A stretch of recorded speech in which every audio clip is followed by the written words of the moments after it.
PDM کے جلسے بہت کامیاب ہو رہے ہیں، بہت کامیاب. یکدم آصف علی زرداری مطالبہ کرتا ہے، مریم کو کہتا ہے کہ اپنے باپ کو واپس آئے پاکستان اور لیڈ کرے. میرا بیٹا جو ہے یہ بہت زیادہ ایسے رستے پہ چل پڑا ہے جو پر خطر رستہ ہے. کیا ہوا؟ ایکچولی دیکھیں جب PDM بنا تھا نا، یہ جو میری میٹنگ لاسٹ میٹنگ تھی نا، اس کے تقریباً 3 ہفتے کے بعد PDM بن گیا تھا.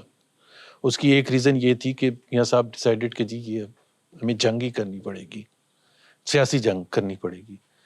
تو اس وقت جب PDM بن رہا تھا تو ایک PMLN کا مطالبہ تھا کہ PDM کے اس میں ڈالا جائے کہ تمام members of national and provincial assemblies will tender their resignations. جو پیپلز پارٹی ایگری نہیں کر رہی تھی، اینڈ رائٹلی سو ایگری نہیں کر رہی تھی. بھائی ان کی حکومت ہے، ہمارا نتھنگ ایٹ اسٹیک تھا، ان کو آپ کہہ رہے ہیں کہ جی آپ حکومت چھوڑ دیں. اچھا پھر یہ تھا کہ جی بائی الیکشن ہوں گے تو کیا ہوگا اگر حکومت بائی الیکشن کرانی شروع کرتے، بجائے کہ فورس کریں کہ جی وہ پھر سارے چیزوں کو ڈیزالو کریں، نئے الیکشن کروائیں، وہ بائی الیکشن کرانا شروع کر دیں گے، آپ کیا کر سکتے ہیں. اینی ویز پیپلز، میاں صاحب نے کہا کہ یہ آپ حصہ چھوڑ دیں. But the moment of truth came in March 2021.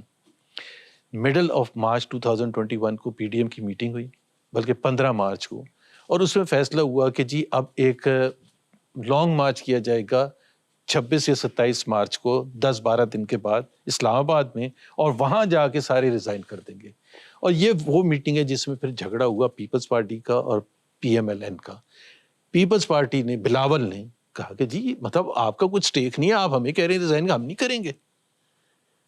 تو بلاول نے باہر نکل کے پھر پہلے مریم نے باہر نکل کے بڑی سخت باتیں کی کہ بی ٹیم کہتے تھے نا، سلیکٹڈ کہتے تھے PTI کو.